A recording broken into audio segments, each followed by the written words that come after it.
We are live coming from Beehive Studios. We are having opportunity to talk about the value of a degree.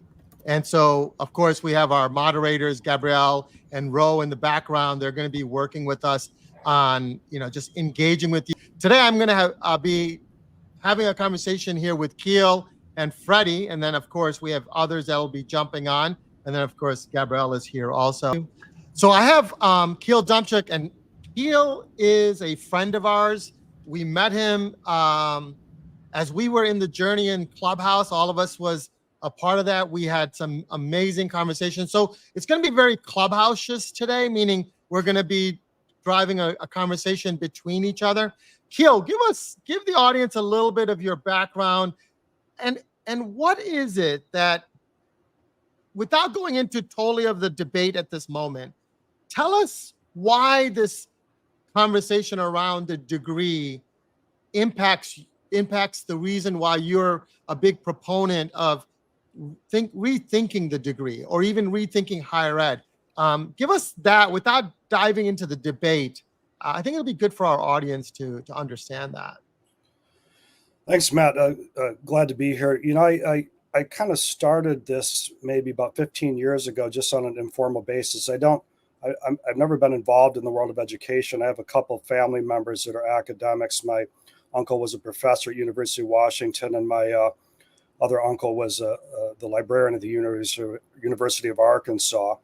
Other than that, it's just an informal thing I've done. I've been researching this, and then I started right about the time that college debt started to make its way into the news and become this big issue. And I was just doing some reading and started to learn a little bit more about the origins of our system, why we have the degree system, why we have the degree mandate and hiring. And then just the last 15 years, just doing a ton of reading and research. And it led me to believe that the system we have now just has massive structural flaws, whether it's K-12, higher ed, the hiring system, our entire economic and education and social policies I think are very badly broken. All right. Well, it's good. So, and as we go through this journey, we're going to be thinking about what the value of the degree is. We're going to look at, the concepts of what the historical context of where a degree came from. What are the systemic issues that we are facing in higher ed? Let's talk about the 120-hour requirement that a degree is requiring folks to do. And then in the world of like credentials, we're living in the world of credentials, right? We're reimagining micro learning in a much different way. And I have Freddie up here, and I asked Freddie to join because Freddie has the ability to come from it from many different angles. Freddie, give us your thoughts a little bit about this concept of the value of the degree and why this conversation is really important for this moment in time. Good afternoon, everyone. Look, first of all, I'd like to say I love the fact that you invited Keel, because Keel really is a disruptor in the sense that he's challenging us to step outside of the framework. I mean, I think most people wouldn't even consider, most middle-class people, most parents that have aspirations for their kids don't even think past, well, obviously my child is going to go to college. Obviously they're going to, in order for them to have a good job, they must go to a four-year institution and get a bachelor's degree. And as we discussed before, I think the times are changing somewhat. I think, we all know about student debt. We know how high it is at the moment. I think that is kind of forcing people to take a step back and say, hey, is this really worth it? And at the same time, we have industry, and especially the tech industry, claiming that there's nobody qualified in the United States to actually do a job. So we need to import a lot of talent from around the world. At the same time, schools are starting to pivot a little bit by offering micro credentials and then trying to attach a badge to it or a blockchain credential. And so there's all these different societal forces that are at play that I think are really being pushed by the fact that, at least in the United States, higher education um, is in the spotlight, right?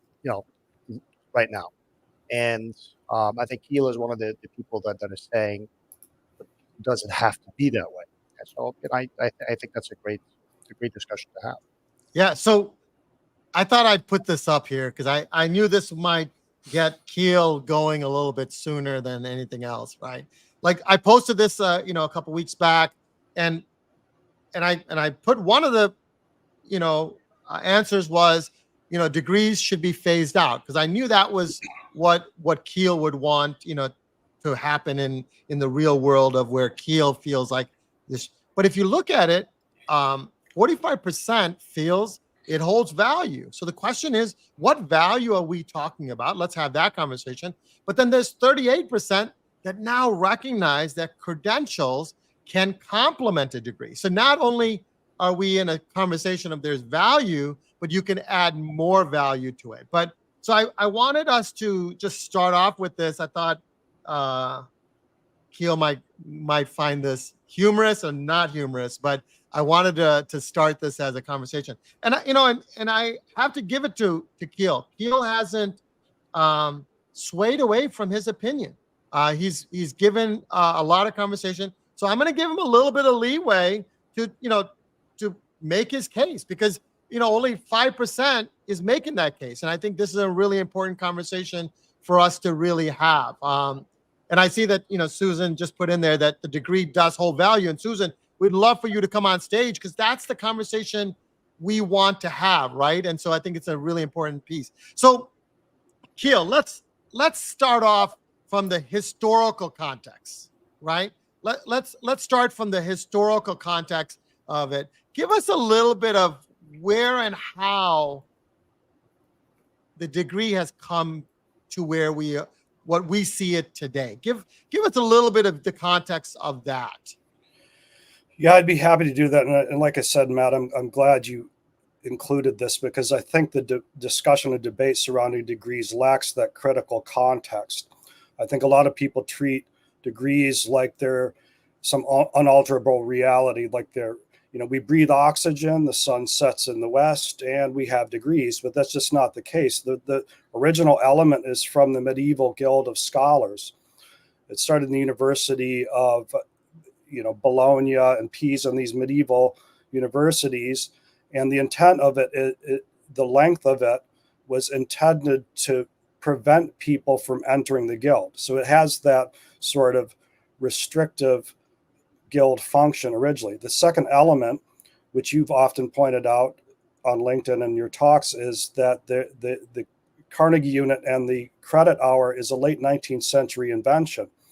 It imposes that mandatory seat time, which is very onerous, particularly for the poor and minorities, and its use in hiring means that opportunity at work folks call it a paper ceiling, which is a powerful thing. So it's just, I think there's this sense that the degree system was designed by cognitive scientists and human development experts who they nailed it on their first attempt and forevermore were expected to abide by this ridiculous system, which is destructive. And people are just not thinking through the alternatives. Okay. All right. So when we think about that, what are the systemic issues that you're thinking that this has posed, right? What are the systemic issues that degrees as it sits today poses, right? So, well, far and away the biggest one is the cost. And if Gabrielle, could you put that college debt slide up on the board? Okay, that's actually probably outdated, but that's the most recent one I can find from 2021. It's probably more than that, but you get the point. It's really, really high. It's dominating the political conversation. The debt relief is a major plank in Biden's platform, and the degree system with that length and the amount of college you need to obtain that first job, and colleges being the issuers, which I've always contended is an enormous conflict of interest, is far and away the biggest structural issue. The other, I'll get to them later, but there are a lot more problems than that. And my problem with it in the hiring sphere, it is a very flawed indicator of skills. It signifies completed coursework. It dates itself. The longer you go between obtaining the degree and getting your actual job, it dates itself. It does not provide a relative assessment of skills for employers. I could go on, but in fact, I'll send people my presentations where I list all the problems with it.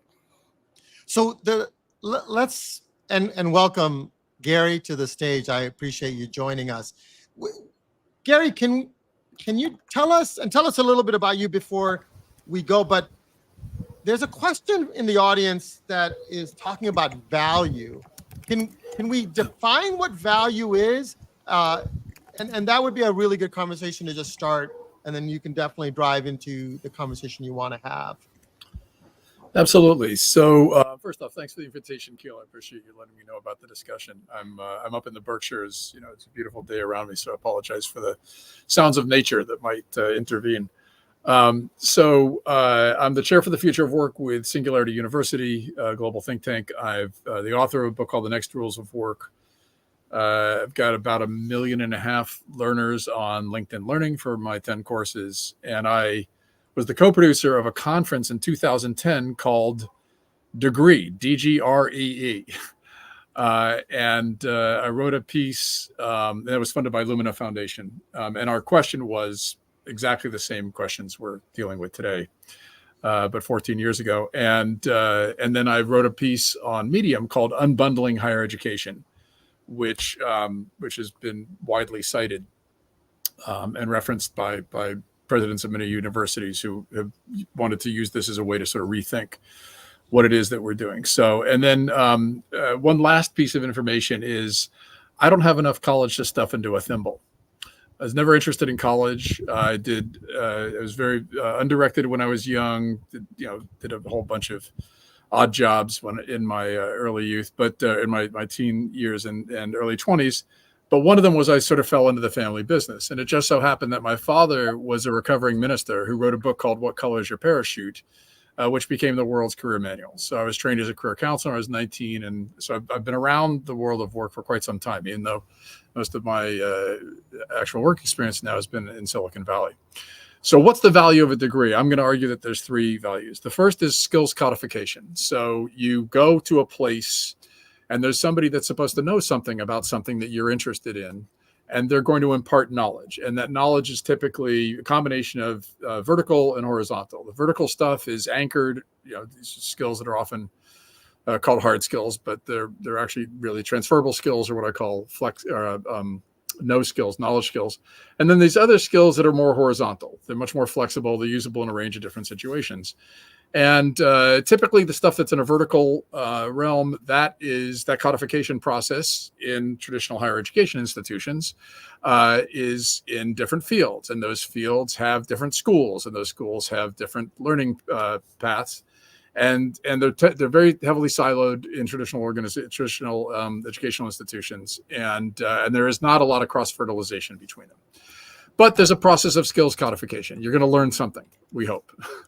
And how well those are going to be learned and how applicable those are going to be is an open question. But let's just say skills codification is one of the values, because then you feel like you actually have something you can point to that you learned, as opposed to simply just reading a whole bunch of books or learning in the real world, which we know is actually one of the best ways to learn a lot of things. Second is around identity. It's self-confidence. It's your knowledge. I am an accountant. I am a lawyer. I've built a structure that is integrated with who I think of who I am. And so that gives me a place to stand. And that works great so long as I actually do go into that field and I have success in that field. But if that doesn't happen, if I took this path, I learned these supposed skills, I got my degree, but then I don't actually go into that field. And we know that there's a very high percentage, depending upon the field. Some fields have extremely high percentages of people that don't go into the arena. My 28-year-old son got an archaeology degree from Oberlin, so of course he's financially set for life. But he learned how to think, and the most recent project he just did was to do to work with a consulting firm that does AI ethics consulting with large organizations. So nothing to do with that degree experience whatsoever. But, and then the third piece is, yeah, go ahead. let me just say real quickly, Matt, then the third value is risk management. So what has happened is the downstream customer of a degree is the hirer. It's the employer. And if an employer, if you knew with absolute certainty that the next person to walk through the door was the perfect person for a job, you would hire them. But you don't. And so we need risk management processes. We believe we need risk management processes when we hire in organizations. And so what do? We default to the kinds of risk management mechanisms that we believe others will feel are validated, because we don't want to do a bad hire, whatever that means. But we want to make sure that we are assigning some value to somebody else's agreement that that person went to this place and they learned these things. And so we call those degrees, we call them accreditation processes. We have accreditors who accredit the process. And all of that is to create some kind of structure for the hiring process to reduce risk, so that when somebody hires a graduate that has the degree, there is hoped to be some belief that they will actually have the skills that they hopefully learned during that qualification process. Just avoiding risk is not defense of degrees. That's the problem. Yeah, not at all. No, not at all. I mean, you and I have talked about that. Yeah, it's just not. It's just a failure. I just think it's just way too expensive, and the codification of skills, it would be done a lot better in a very specific alternative credentialing and skills assessment environment. Yeah, absolutely. And I brought Ryan up, and I brought President Bull up right now too. But and Ryan, you talked about the value is more than just the education, right? Give us your perspective on that, and then I'll reshape the conversation a little bit to President Bull in terms of it. I do believe that there is a whole element of the degree is a signal for the employer, because I think there's a little bit of laziness on the employer side to really decide what they need. So they're like, hey, I don't want to make the decision. I want someone else to make the decision. But Ryan, go ahead and give us your take, and then we can take it from there. Yeah, I think first and foremost, we have to consider the lengthy history of higher education, right? The degree was the penultimate, achievement. And I think that's created quite a bit of normalization that if you have the degree, well, then you've done something better or more than another, and therefore you should get paid more. When I talk about the value of a degree, and Keel kind of put it out there around the affordability piece. So that is a major consideration in, of course, defining what value is. But if you take that out of the mix, and that might not be the right thing to do, but if you take that out of the mix and you say, well, let's look at a degree versus maybe going and getting a few credentials or, Coursera courses or whatever that might be. My experience, and when I've talked with students in my higher ed career, it's really about the process, not the end result. It's about the rigor that they went through, the accountability, also the imparting of knowledge, as Gary had mentioned. So I really believe it's about the process of pursuing that degree, and really showing that you can endure something over a good 4, maybe 5-year period and achieve that outcome. But that's the problem. It's too long, Ryan. When you have that long seat time, it weeds out people that just cannot take that time. And there's one guy, Bernard to touch on this, but there's one guy's really pressed home that point about the time being the enemy of the poor. and that's Paul LeBlanc at Southern New Hampshire. I've had problems with Southern New Hampshire, but at least he acknowledges that. Yeah, no, I could agree with that. I mean, I was a first year degree seeking student in my family. I wasn't even thinking about college. My mom said, "You're going to pay rent or you're going to go to school." I was like, "I'll go to school." So I went and enrolled at a community college, and just fell in love with learning in a higher ed environment. I paid for it all myself. I was working three jobs. So I wasn't my parents didn't have money to go pay for that stuff. I found it within myself to go through that endurance. And then I eventually moved to a 4-year and so on and so forth. So you're right. It may be too long. And perhaps if we want to educate the world, which is a wonderful mission to uphold, we do need to figure out how can we accelerate this? How can we give credit for prior learning experience?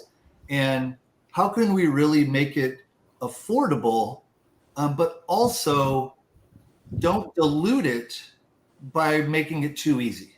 Does that make sense? So this is a really good, I'm going to bring up President Bull, Bernard Bull, and this is like a reunion, because we've, in Clubhouse, we used to have this conversation all the time.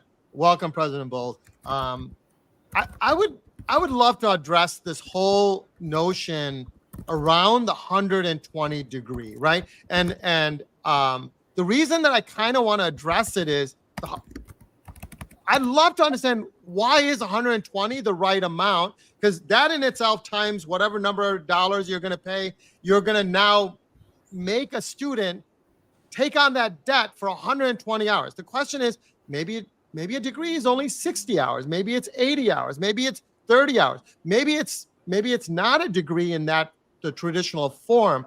I'd love to, and I want you to have a greater discussion on this, but because you come from a university, you've been here, I'd love to even just have that conversation. What's your thought on the 120-hour degree, and could we reinvent it in some way? Sure. Well, the way I look at this, a degree is a technology. It's a credentialing technology. A credit hour is a technology. All of these different kind of tools that we've manufactured to represent or somehow try to signify competence or readiness. These are technologies. And what all technologies have in common is they all have affordances and limitations. They all have benefits that they offer. They all have downsides that they create. There are winners and losers with every technology. There is no such thing as a values neutral technology, a technology that has equal benefits for all people in all places at all times. And that's what we're dealing with here. One of the challenges that I have, and I'll get into the 120 credit hour, but one of the challenges I have even with the discussion is sometimes I believe that we simplify the conversation too much. We act as if a degree is one thing, but it's not. It's thousands of different things, and it signifies different things in different places.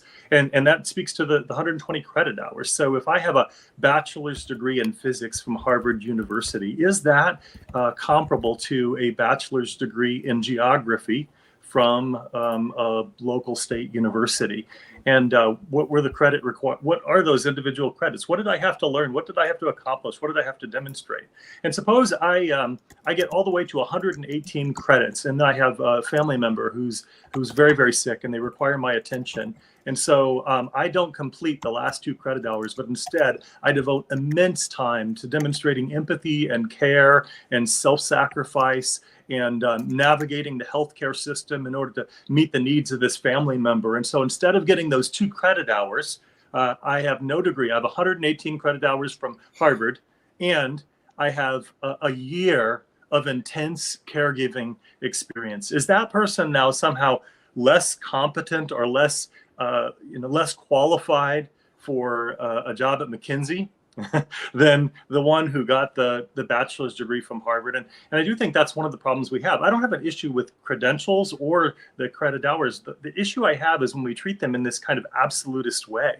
We somehow believe that they don't just is hint at, but they directly prove that someone is competent or ready. And so I am a big advocate. I wrote an article in the Chronicle of Higher Ed already, was it a decade ago, arguing that universities need to take the lead on letting go of this monopoly on credentials and credentialism, because I do think that because there are these affordances and limitations of different technologies, the best that we can accomplish is a really diversified portfolio of ways for people to demonstrate their qualifications and readiness for different things.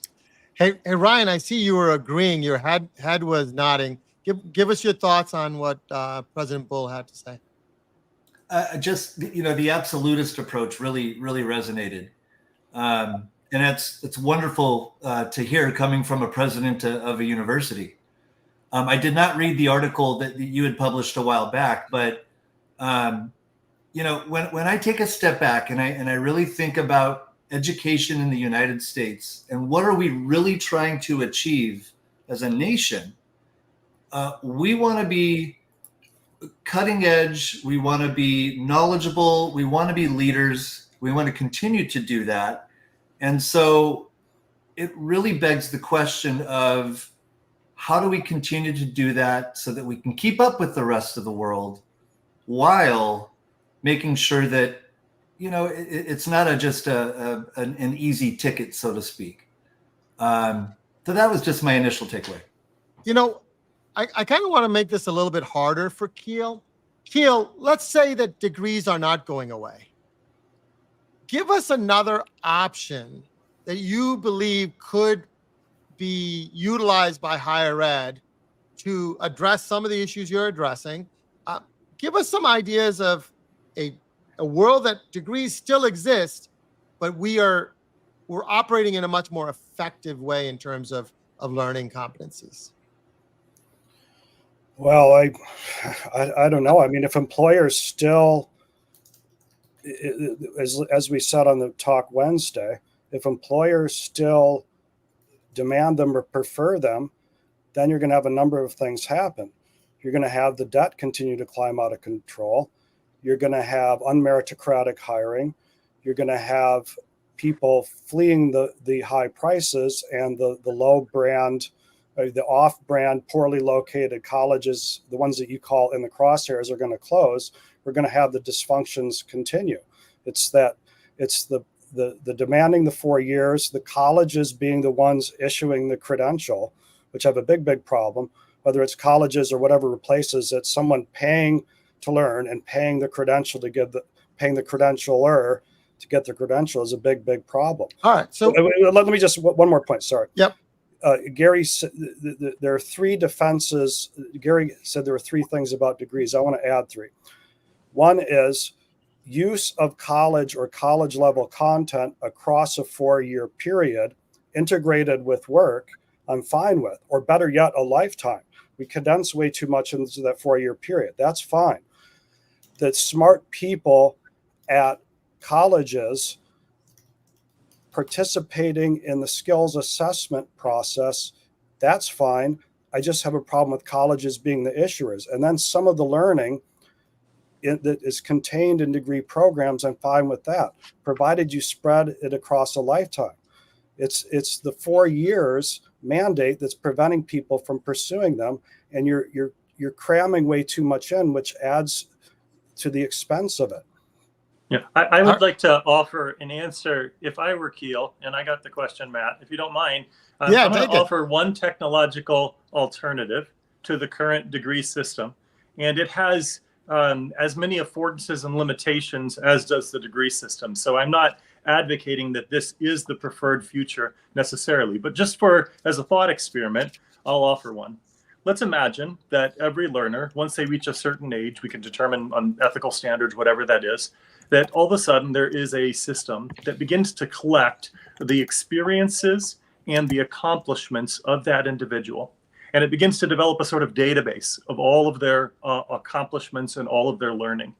And over time, it becomes a kind of reputation system, a system that captures and collates everything from my informal learning. I've learned to play guitar when I was 12 years old, my musical acumen, my interpersonal skills accomplishment. You could take it as far as you wanted, or you could limit it on ethical standards to whatever you think is appropriate.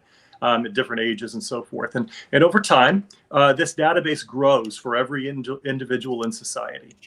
Perhaps it's maybe it's a kind of cross organizational platform so that your experiences can travel with you from one place to another. If you were to move, you could be in a refugee camp and learn, and it could come with you. You could still, for ethical standards, hold the ability to withhold or remove or edit. Perhaps you can't add things because that could become a fraud tactic, but maybe you have the ability to kind of control and manipulate access to it. And then all of a sudden, at certain times, you have the ability to allow your data to interact with a system that represents people who are looking for partnerships, connections, employees, not just employment. This could be for social groups, other things like that. And this algorithm that's built into the system does a kind of matching, a matchmaking software, kind of a dating software for competence and readiness and skills. And in doing so, it begins to present to both sides, the organization and the individual, a suggestion that perhaps they find a way to connect, or that there's some percentage of potential connection there where they could be mutually beneficial for one another, for a job, for whatever else it might be. And it prompts those individuals to take action. Now, notice that a system like this does not require degrees at all. In fact, it requires the nuts and bolts of what's behind the degree.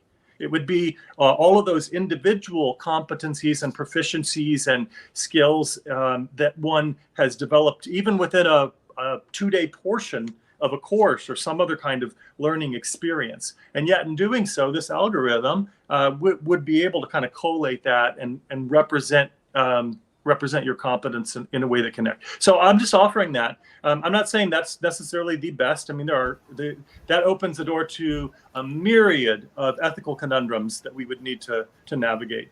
But it is an alternative to the degree system. And I think we could actually come up with 4 or 5 thought experiments very simply and just kind of juxtapose the benefits and downsides of each. So if I can just jump on real quickly. Yeah, please. Yeah, you're right, Bernard. That does not require a degree to do. And number 2, how well suited are current universities to do that? Answer is they're not. There was just a piece in Inside Higher Ed where they quoted someone from the University of Buffalo, and the woman said, "We're a research institution." She point blank admitted it, and she said it's going to be very hard for us to turn on a dime and start offering this very skill-specific training and credentialing. So the modern university is suited mainly for research. So really quick, the question that you said is that universities don't have the ability to do it. The reality of it is what President Bull just said, that there is technology right now that can do what he just said. And Freddie, you don't have to get into blockchain, but can you speak to some of the things? You think about it. He talked about giving student agency, mobility, the reputation economy, industry. Can you speak to that? Because we're having conversations around all of this stuff. Being a former registrar and so forth. Give the audience a little bit of perspective in terms of where technology is going to go to make what President Bull just laid out a real viable option in higher ed.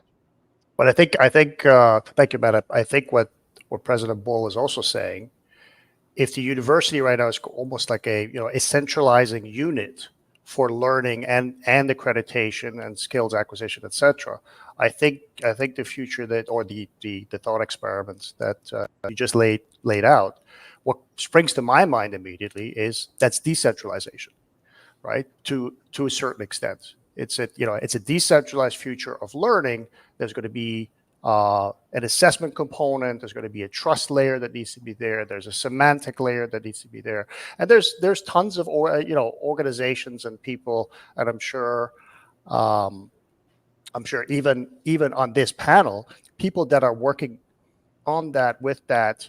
So we're doing some interesting partnerships with, for example, the Velocity Foundation, which is a blockchain, but really what they call themselves is the Internet of careers, where they're trying to match a verifiable credential on the blockchain to employers. And the long-term goal there is that eventually there's going to be this this self-supporting cycle almost, where employers can then also have a feedback loop into universities or other agencies to see if people are actually learning what they're supposed to be learning. So there's a lot of there's a lot of angles to this. I think technology will play a role in this, but fundamentally, I mean, the question that I would have for Keel is, Keel, do you believe that the education system in the U.S., do you think it served its purpose for what we were trying to do? In building a nation, in educating a massive amount of folks. Is your objection just to that whole system, or is it's no longer fit for purpose and we need to start retooling it? Well, it doesn't mean that I don't mean to say that nothing good happens in American universities, but the structural problems have been there from the word go. Again, I have a problem with the cost, the expense, a lot of the curriculum is very specialized academic subjects. There's an enormous emphasis on research, especially in the last 60 years. I think the general education is not well suited to lay people. I mean, I could go on and on. I think there are good things about it, but when it's that expensive and time consuming to complete a degree, well, then every other consideration is a distant second place. So, but at the end of the day, whether I think there are problems with it or not, the employers with their hiring practices are going to force change on universities whether they like them or not. So it doesn't matter what innovations higher ed does. If employers more and more say, we're just going to look at the very specific skills you have, we will provide them ourselves, or you can just get a certificate, then anything higher ed does it doesn't matter. So is the conversation really here about employers and the ability for them to dictate what they need from higher ed? Because right now they're just assuming what higher ed is giving them is a product that is valuable, and in some cases it may or may not, because half of them have to retrain some of those folks. Are you saying that higher ed will only change if HR changes in industry? Yeah. Oh, sure. There's very little incentive for higher ed to make any substantive changes, given that its main product, degrees, are the required credential for white collar careers. Especially the elite colleges that have more power with their alumni networks and degrees in hiring. What incentive is there for them when they have that sky high demand, this crazy demand that makes some people even break the law to get into them, that there's no reason for them to drop their prices when there's that kind of demand. So if I could just add a couple things. So first off, Keel and I think are both very much aligned in this. Look, there will always be traditional degrees. Always. We still have radio, even though we have this thing called the internet. So there will always be traditional degrees, because there will always be some hirers that will always be looking for that kind of codification of skills, and especially from what we think of as or label elite schools, especially the risk management process of hiring a school that I went to. So, obviously I'm going to hire somebody who went to the same school, or at least that we feel I won't get fired because I hired somebody from Harvard. But if you think of it as a spectrum, who is the young person in that young adult launch period that's going to benefit the most? They know what they want to study. They can get through the labyrinth of getting into one of those schools. They can afford or can take on the loans to afford one of those schools. They get into the same field that they were studying, and they make a lot of money. That's the optimal use case. What do we do for everybody else? What do we do for everybody else that does not necessarily know what they want to do at that age and might not figure that out for a number of years, doesn't have the money, or who takes on the responsibility of the money and then doesn't go into that field and can't pay back those loans. That's why you have such a huge debt overhang.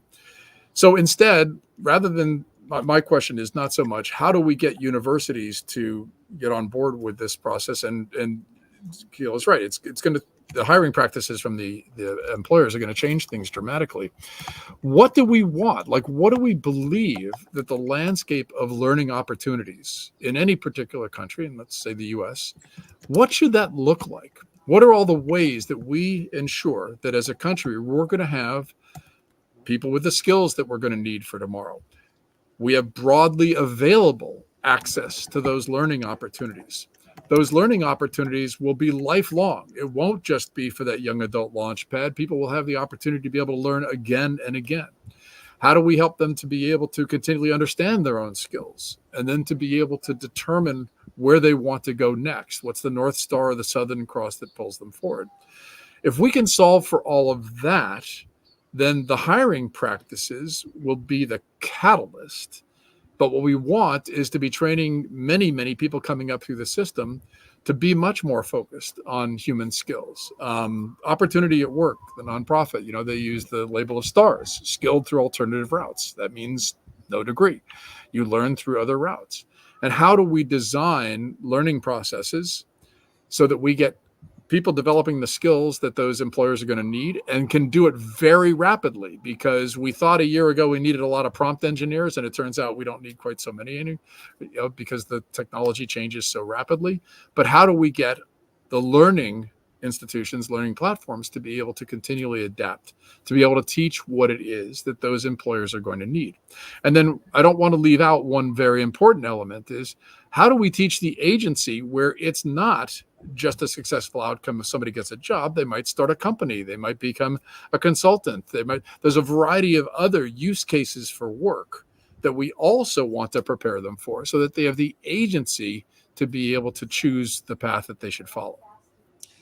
And I really love the actual element about the purpose of what a degree or a experience in higher ed comes to, right? Because there is, like, I'm a criminal justice major, but it's not the only thing I don't do now isn't just around criminal justice stuff. It's around rethinking, assessing, all these things, right? So I believe what President Bull kind of said was there's so many things that we are given during our journey in higher ed that allows for the value of the degree. Now, the question is the value of that degree worth 120 hours and specifically putting people into debt? The other question I kind of want to ask and pose to folks on the panel is higher ed, if you ask the academics, they don't believe it's their responsibility to build the talent of the workforce.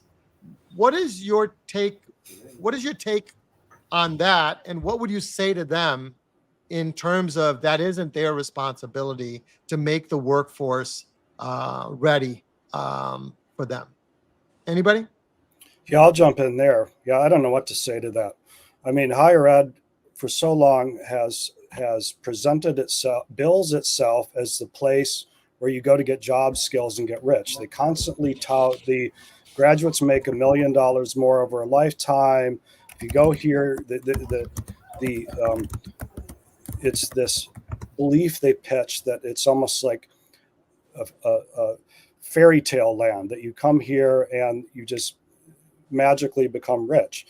But then when you say to them, okay, look, we want it to be more skill specific, we want it to be quicker, they go back to this sort of pseudo aristocratic posture. It's like, let's not dirty ourselves with job training. I mean, they cannot have it both ways.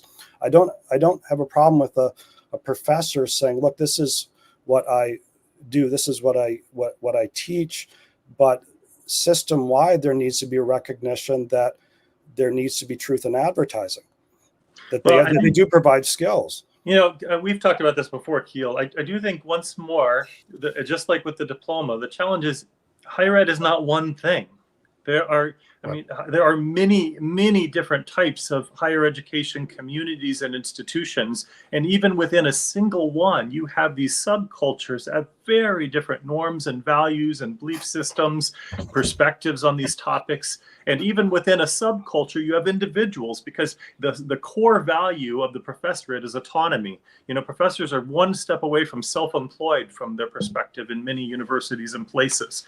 And that goes back a very, very long time in terms of that legacy and that perspective.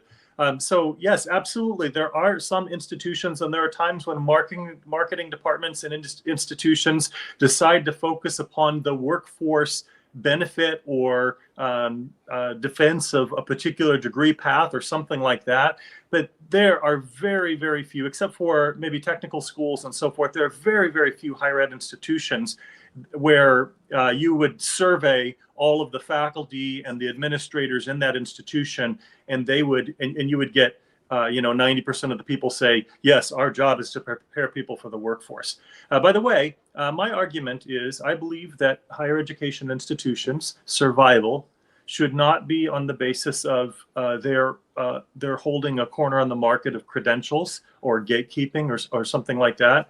I believe that the merit of a higher education institution should be based upon the value that they offer to those who come into their community. The value for building relationships, for learning, for many other things. And I believe that it's that consumer, that individual, and I'll use the business kind of concept, that individual gets to choose how much it's worth. Now, I do think that we've set up some systems that make it easy for people to decide that it's worth more than maybe they would have thought it was otherwise. The federal financial aid program. For example, we do depend upon the federal financial aid program right now at our institution. But I'm equally an advocate. I would love to see us just get rid of the federal loan program altogether at some point. That would probably close our institution if we did it tomorrow, so I don't want that to happen. But we need to kind of transition our way. But I do think we've propped up some technologies and systems that may lead people to make decisions that might not always be the best for themselves and others. And so I think we could kind of tweak things to get at that. But to me, it comes back to higher ed institutions should, their worth, their value, their existence should be based upon how much learning they actually provide, how much value they actually provide. So I like the fact that you spoke about that, and I think we could host a whole conversation around financial aid and how it actually is handcuffing higher ed from transforming. You know, the fact that we have 16-week terms, and that's how they package, and everything that's limited on that, right? So there is that. Now, I love the fact that you talked about value. How do we quantify value? Right now, and this goes back to Isabel's question a little bit, I wanted to maybe give this to you, President Bull. If we were to move away from the credit hour, the 120 credit hour,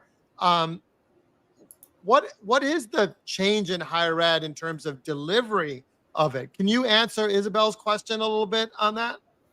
So let's imagine, let's go back in history before the credit hour. What did that look like? And we know what that looked like, right? Because higher education has existed longer without credit hours than it has with credit hours. If we go back into its history far enough. And it was exactly what I described. People went to courses and they gathered around professors because they valued their wisdom, their knowledge, their expertise. They wanted to learn, they wanted to grow, they wanted to develop. And they believed that was a valuable means of accomplishing that. And we know that even the concept of a degree, you go back to the very first days of Harvard, you can read some histories where they didn't give out diplomas when you left Harvard. You didn't get an actual diploma. In fact, I think I read in one place that if you wanted a diploma, you'd have to go to a printmaker, hire them to create the diploma, and then you'd have to pay the president to sign it. And it worked almost like a letter of recommendation in the apprenticeship era or something like that. So you'd have that president's verification. Yep, they showed up and they learned some stuff. So certainly in that prior era, that was a pre-quantification era in our history where people were less concerned with kind of quantifying learning and mastery and competence and other things like that as well. It was higher education was and still is a community. And so it's your participation in that community and you get out of it what you put in, kind of. I think that there still is great value for that kind of perspective. And I don't know if I've totally answered the question about the credit hour, but it would look like a place that really values learning over earning. It would look Yeah. like a place that values community, connection, deep thinking, challenging one another. It would look like the best of what most of us think learning should be. Yeah, and I'm Yeah, go sorry, ahead, Keel. sorry, Matt. Yeah, the quick point. The credentialing function has badly corrupted the university. There's no two ways about it. And I'm not the first person to say this. A guy named John Keats wrote The Sheepskin Psychosis in 1962. It got reviewed in the New York Times. S.M. Miller, who's with the Department of Labor, wrote Breaking the Credentials Barrier. He wrote that in 1969. People have been saying this for a long time, and they keep getting ignored. What Bernard said is absolutely correct. If higher ed stuck to the learning function, evolved to encompass both general education and training, they'd be on the right track. Unfortunately, they don't. They haven't. The problem is they've tethered themselves to the credentialing function. It's their cash cow. If they get out of that, there are big problems. You might want to put at some point that Titanic slide that I included that shows what they're up against, because they've got a lot. Still seeing a lot of heads in the sand from higher ed on what the other one, the Titanic.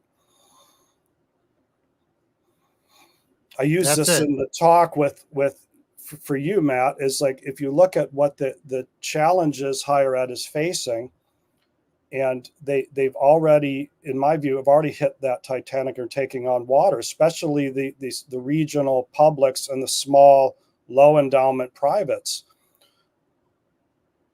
You know, the Yeah. threat of an alternative credentialing system arising.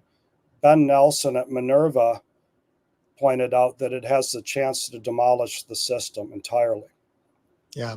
And, you know, Keel, next time we'll work, you'll have to work with our graphic team on that. But Yeah, I think but you it's a get good the point. point. I just I get the good point. I see Liz Sure. joined. Yeah. And Liz, you come from a financial background, financial aid background. You know, I know we talked about the value and the fact that there is this financial aid thing. Give us your perspective. I know you were, and there's a lot of chat Yeah. going on. The chat is blowing up, and Gabrielle and Ro, if you guys want to bring that into a conversation, you can. But yeah, go ahead, Liz. Tell us a little bit what you're thinking. Well, I'm kind of going back to Susan's comment up at 1148. You know, how is the consumer supposed to understand the difference, right? And I think this is really important to kind of taking the topic a little further back. Like, how do we educate our students? If we expect an 18-year-old to make a decision about going to college and then spending $400,000, $500,000 a year at a private institution to gain a bachelor's degree, to gain this credential that might go make them, you know, $30,000 to $60,000 a year when they leave at their very first job. How do we begin to educate them in that K through 12? And I'm really passionate about this because this is something I used to do in Los Angeles, go into elementary schools and do financial literacy training. I've stood in front of the Department of Ed and said, we are letting our students down. We are letting our children down, not teaching them about financial literacy, not teaching them about their own advocacy towards what they want to do in their life. And I think we've all met students on our campuses who are getting a degree in something they're absolutely not passionate in. And for a long time, I worked in study abroad, actually.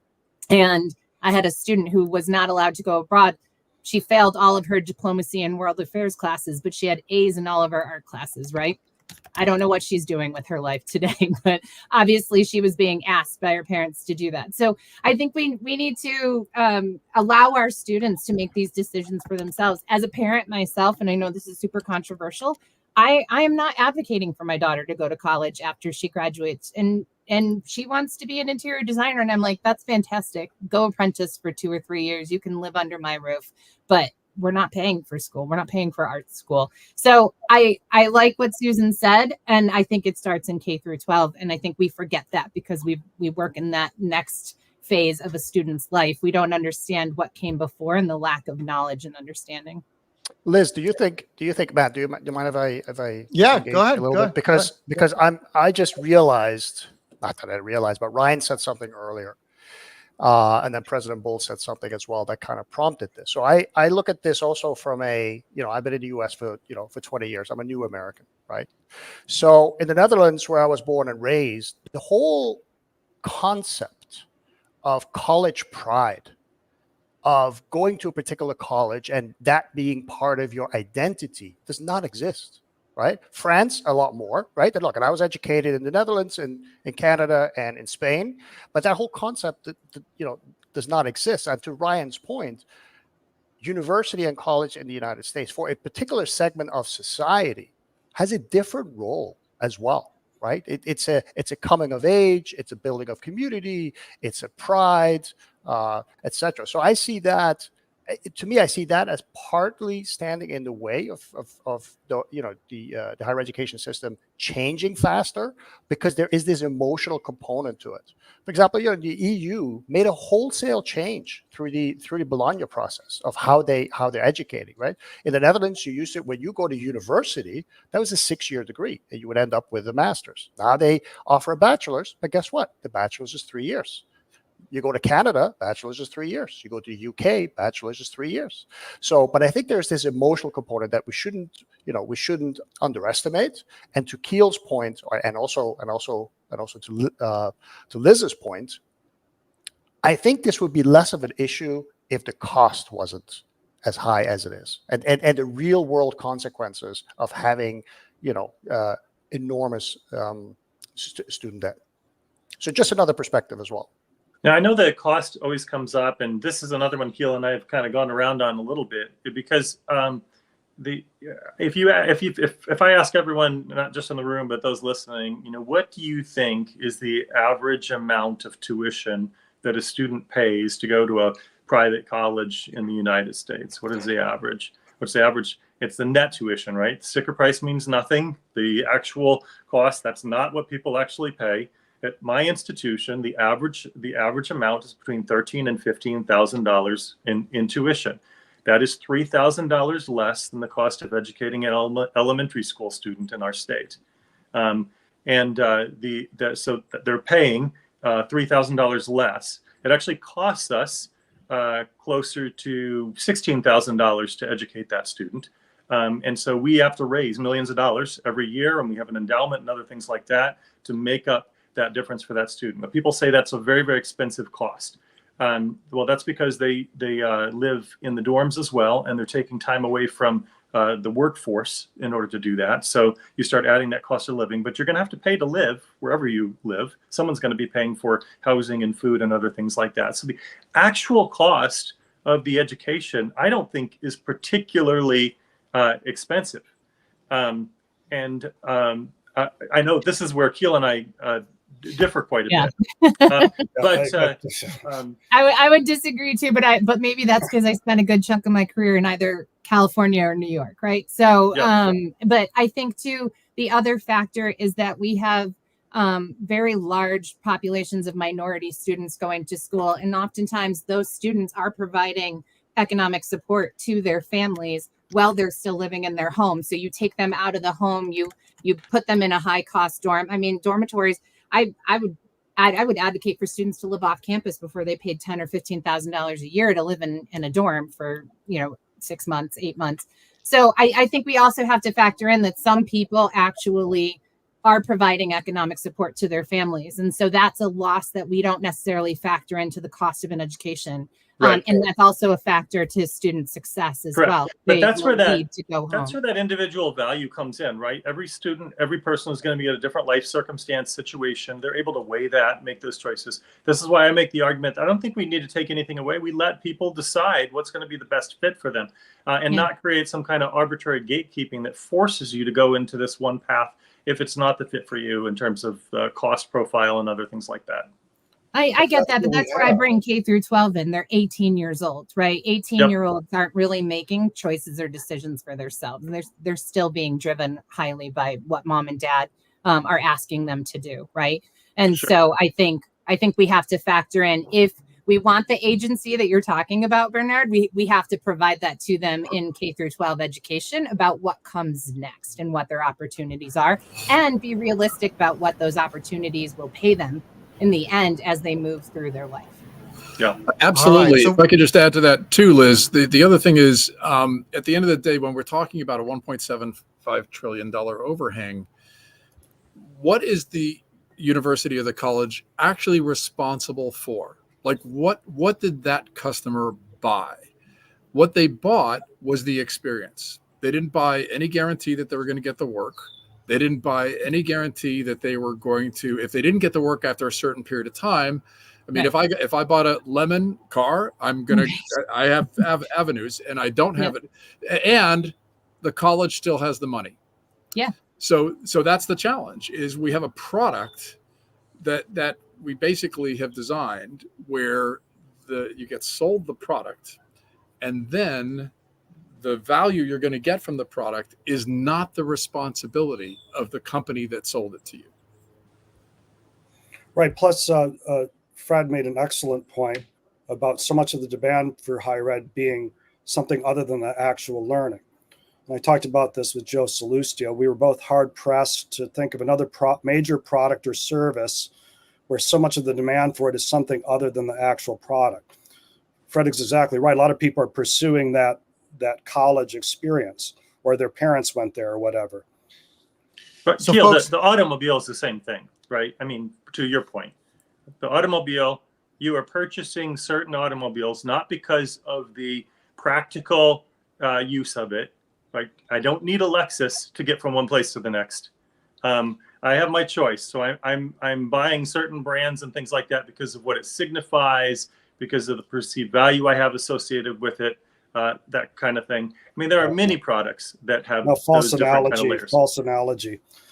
Colleges control access to the job market, and certain colleges have a lot more power with their degrees and alumni network. You're making it seem like it's a completely voluntary thing where people are pursuing status. Some people do that, but No, I'm not. I mean, the automobile is more than status. A Lexus is not just a status. It also has the product is different. The features are different. What it can accomplish is different. The quality of the material may be different than other things. I mean, it's not a simplistic comparison, and I'm not saying it's a perfect one. My whole point is simply that my whole point is simply that it has far more nuanced considerations than the way people talk about it typically. Yeah. All right. So just to add a joke, though, you can get somewhere faster in your Lexus than you can, in like a Toyota Corolla. So maybe we should speed up our degrees. we're at top of the hour. We're already 3 minutes over. I want to respect everyone's time who joined us. One, I want to say thank you to all the folks that jumped on, the panel folks, and Keel for being the the bullseye in here. I think there is something we have to really think. The fact that we can have these conversations is really important. I think it's healthy. We're going to have more of them inside the Beehive. So I welcome you all to come in, because I do think we got to go back to what President Bull kind of hinted to, is that we almost have to kind of workshop this through in a different way. The reason, Keel, I asked you the question, tell me how you fix something, because as while you believe it's wrong and you believe it's not the right thing, we have to give the ability to build the alternative. So the example that President Bull gave us, the reality is we probably could do most of that through the technologies we have. We got to figure out how to unbundle our 16-week course and things, but those are possible, right? But we need to have conversations that make it a viability. I do agree that the employer will play a big role in us unbundling this in the way that it needs to be bundled. So, but I want to say thank you to everyone. I wanted to see if Freddie had any last thoughts on anything that I said, Freddie. And if not, then I'm gonna maybe close up and we'll end the stream, and then you guys are welcome to stay, and others can definitely join us as we stay on. But Freddie, any last thoughts on this before we head out? It's 3:04, so I want to be respectful of everybody's time. I think that the forces that are going to change this are underway. I think technology is going to drive a lot of this, especially AI. I think organizations like for example Singularity University are on the cutting edge of that, and I think the change is going to come faster than we think. Yeah. So everyone that's, in the stream, following us on YouTube, continue to follow us, be a part of the conversation, jump onto the stage, be willing to be in an uncomfortable situation like Keel was for the hour, right? where we're going at, the conversation, that's beyond what he's thinking. So Ryan and Gary, thank you for joining. Of course, President Bolt, it was a good reunion. And of course, my teammates here at Beyond. So thank you, everyone. We will see you on the other side, and we'll see you in the Beehive again. Thank you so much. Thank you.